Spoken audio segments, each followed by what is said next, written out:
Hello, good morning बच्चों।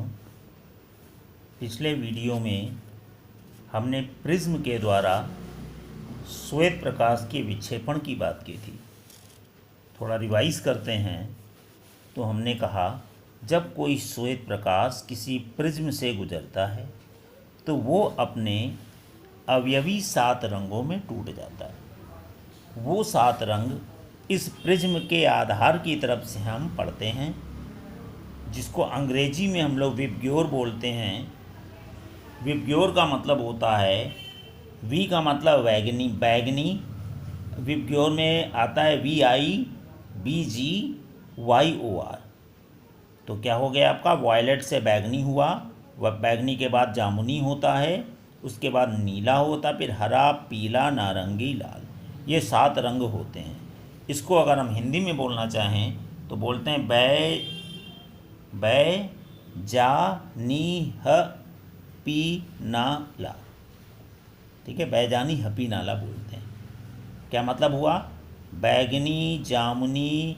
इसमें 2 colour हैं, बैगनी और जामुनी। बहुत ध्यान से देखने में पता चलता है, बैगनी, जामुनी, नीला, हरा, पीला, नारंगी, लाल। तो ये कुछ हमने आपको याद करने का आसान तरीका भी बताया था।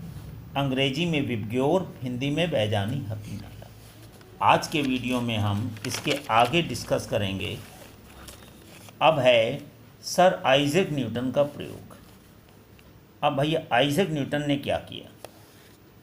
आइजैक न्यूटन ने पहले तो सीधा इन्होंने प्रिज्म रखा, तो इन्होंने देखा ये श्वेत प्रकाश 7 अवयवी रंगों में विभक्त हो गया।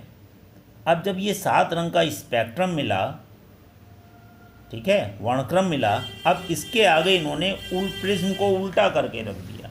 तो जब प्रिज्म को उल्टा करके रखा तो इनको पुनः एक श्वेत प्रकाश मिल गया पर्दे पर। कहने का मतलब है, श्वेत प्रकाश जब सीधे प्रिज्म से गुजरता है तो वो अवयवी रंगों में विभक्त हो जाता है। अब प्रिज्म को अगर उल्टा एक और प्रिज्म रख दें, 2 प्रिज्म ले लिए हमने, तो वो फिर से जो कलर था वो श्वेत प्रकाश में बदल गया। ठीक है, ये आइजैक न्यूटन ने प्रयोग किया था। तो इन्होंने क्या किया, सबसे पहले भाषा में हमने जो बोला वही चीज़ यहाँ पर लिखी भी है।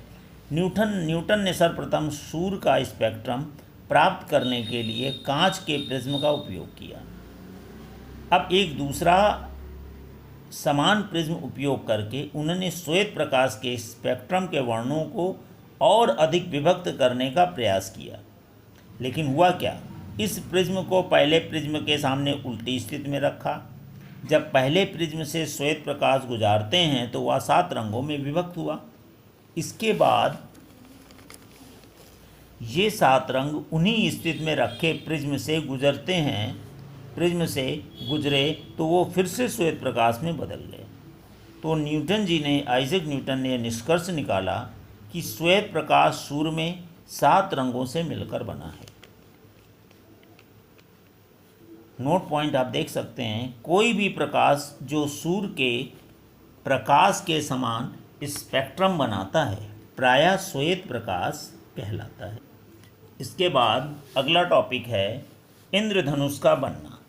आपने देखा होगा बरसात के दिनों में जब सूर्य आपके पीठ की तरफ होता है, यानी जिधर सूर्य है उसके उल्टी तरफ आपको 7 रंगों का स्पेक्ट्रम दिखता है, जिसको हम इंद्रधनुष कहते हैं। ठीक है, तो ये इंद्रधनुष आपको दिख भी रहा है फिगर में, ये 7 रंगों में है यहाँ पर। ठीक है, तो इंद्रधनुष वर्षा के पश्चात आकाश में जल के सूक्ष्म कणों में दिखाई देने वाला प्राकृतिक स्पेक्ट्रम है।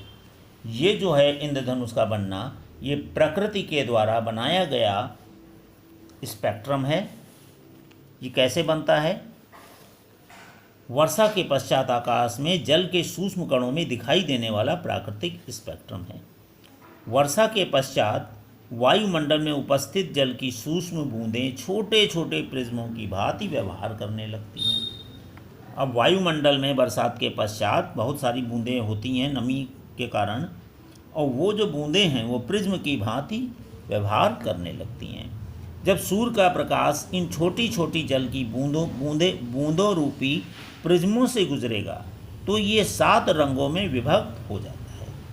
इसी घटना को, प्राकृतिक घटना को हम लोग विज्ञान की भाषा में इंद्रधनुष का बनना कहते हैं। तो इंद्रधनुष का बनना एक प्राकृतिक घटना है। अब नोट पॉइंट हम देखेंगे। इंद्रधनुष हमेशा शाम के समय पूर्व दिशा में तथा सुबह के समय पश्चिम दिशा में दिखाई देगा। शाम होगा तो सूर्य किधर चला गया, पश्चिम की तरफ, इसलिए पूर्व दिशा में दिखेगा। सुबह के समय अगर बरसात हो रही है तो आपको पश्चिम में दिखेगा, क्योंकि सूर्य पूर्व की ओर होगा। क्योंकि इंद्रधनुष बनने के समय सूर्य प्रेक्षक यानी मनुष्य के पीठ की ओर होता है। एक और प्राकृतिक घटना है। सामान्यतः इंद्रधनुष में लाल रंग सबसे बाहर और बैगनी रंग सबसे अंदर की ओर होता है। लाल रंग देख सकते हैं आप सबसे ऊपर की ओर, बैगनी रंग नीचे की ओर होता है। ठीक है। अब यहाँ पर आया सूर्य का, जैसे मान लेते प्रकाश है, वर्षा की बूंद से कैसे हुआ। अब आप देखिए, ये आपको वर्षा की बूंद दिख रही है। सूर्य का प्रकाश आया, सामने से आया, और ये बूंद के अंदर, समझ लीजिए प्रिज्म के अंदर गया। बूंद को अगर हम प्रिज्म समझ रहे हैं तो यहाँ से ये फिर बाहर की ओर निकलेगा। ठीक है। तो बाहर की ओर जब निकला तो इधर की तरफ सबसे ऊपर लाल, फिर धीरे धीरे आपके कलर होंगे, सबसे नीचे बैगनी। ठीक है। लाल है, फिर नारंगी होगा। ठीक है। इस तरीके से नीचे बढ़ते जाएंगे। तो ये आपका इंद्रधनुष का बनना फिगर के द्वारा आप देख सकते हैं। वर्षा की बूंद यहाँ पर एक प्रिज्म की भांति कार्य कर रही है। आप खुद देख सकते हैं प्रिज्म है ये, मान लें। ये सूर्य का प्रकाश वायु से किसके अंदर गया, जल के अंदर गया। तो जब जल के अंदर गया तो कहाँ से जा रहा है, विरल से सघन में गया। ठीक है। तो अब आपने देखा इसको जाना तो ऐसे था, अब यहाँ पर इन्होंने अभिलंब खींच दिया तो अभिलंब की ओर झुक गया, इधर की तरफ आया। अब ये यहाँ पर अंदर पानी में है, पानी की बूंद में। अब जब पानी की बूंद से वायु में जाएगा तो जाना इसको सीधे था ऐसे। अब यहाँ पर हमने अभिलंब खींच दिया ऐसे, तो अभिलंब की से दूर हट जाएगा। ठीक है। तो इस तरीके से आप देख सकते हैं ये आपकी वर्षा की बूंद। अब यहाँ पर देखिए, इस पॉइंट पर ये प्रकाश ऐसे जाना चाहिए, हमने अभिलंब खींच दिया, और ऐसे जाना चाहिए तो अभिलंब की ओर इधर आ गया, और यहाँ पर अभिलंब से दूर हो गया, ऐसे कुछ आएगा। ठीक है। ये तो ये कुछ आपका बना इंद्रधनुष का वर्षा की बूंदों से हमने दिखाया। ठीक है। आगे हम बढ़ते हैं, आगे आते हैं वायुमंडलीय अपवर्तन। वायुमंडलीय अस्थिरता के कारण प्रकाश का अपवर्तन वायुमंडलीय अपवर्तन कहलाता है। वायु कई परतों से मिलकर बना है। ठीक है। उसकी अस्थिरता के कारण प्रकाश का अपवर्तन जो होगा वायुमंडल में, उसे हम कहेंगे वायुमंडलीय अपवर्तन।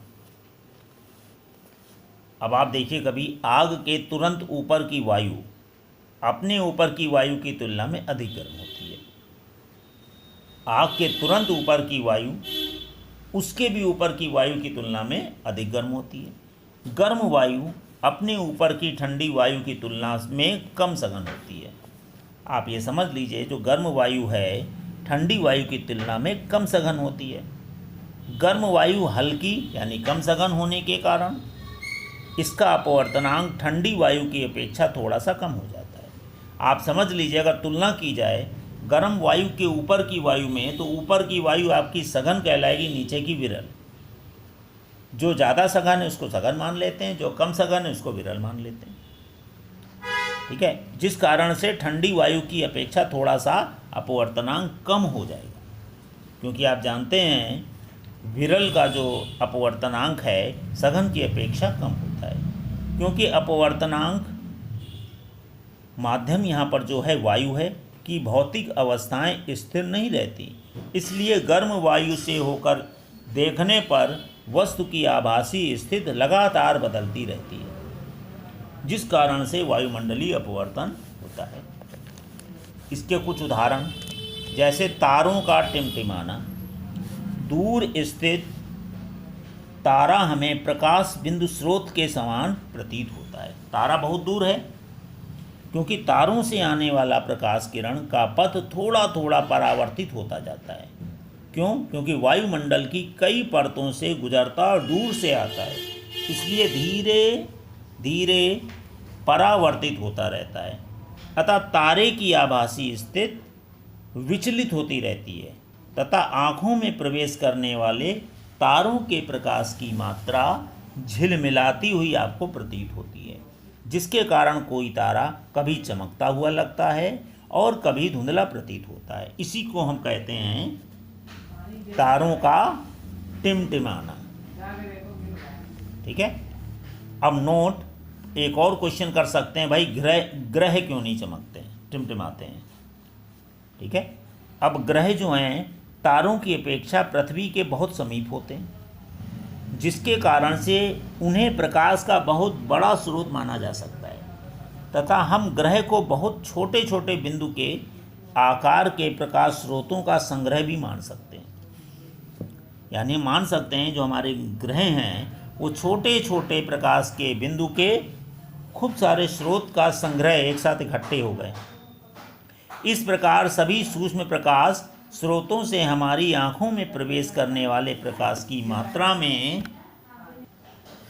में कुल परिवर्तन का औसत मान शून्य होगा। परिवर्तन का औसत मान शून्य मान लेंगे, जिस कारण से टिमटिमाने का प्रभाव समाप्त हो जाता है तथा ग्रह टिमटिमाते हुए प्रतीत नहीं हो। नोट पॉइंट, वायुमंडलीय अपवर्तन के कारण सूर्य हमें वास्तविक सूर्योदय से लगभग 2 मिनट पूर्व दिखाई देने लगते हैं। जो वायुमंडलीय अपवर्तन है, जो हमने बताया आपको, कई परतों से मिलकर बना है, धीरे धीरे परावर्तित होता रहता है, इसे ही वायुमंडलीय अपवर्तन कहते हैं। ठीक है, अपवर्तित होता रहता है थोड़ा थोड़ा। तो सूर्य हमें वास्तविक सूर्योदय से लगभग 2 मिनट पूर्व दिखाई देने लगता है तथा वास्तविक सूर्यास्त के लगभग 2 मिनट पश्चात तक दिखाई देता है। सूर्योदय के 2 मिनट पहले से दिखता है और सूर्यास्त हो जाने के 2 मिनट बाद तक दिखाई देता है, क्योंकि उसका लगातार अपवर्तित होता रहता है वायुमंडलीय अपवर्तन के कारण। वास्तविक सूर्योदय का अर्थ है कि सूर्य द्वारा वास्तव में क्षितिज को पार करना तथा वायुमंडलीय अपवर्तन के कारण ही सूर्योदय तथा सूर्यास्त के समय सूर्य की जो चक्रिका है वो चपटी नज़र आती है। चक्रिका मतलब गोला जो होता है उसका, वो चपटी, सूर्य की जो चक्रिका है वो चपटी हुई नज़र आती। हाँ बच्चों, एक टॉपिक और था, प्रकाश का प्रकीर्णन था, लेकिन वो आपके कोर्स में है नहीं, लेकिन तब भी हम बता देते हैं।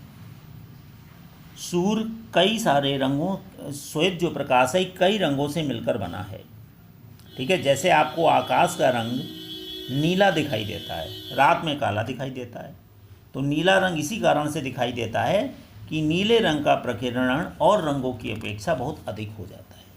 यानी रंगों का हमारे वायुमंडल में फैल जाना प्रकाश का प्रकीर्णन कहलाता है।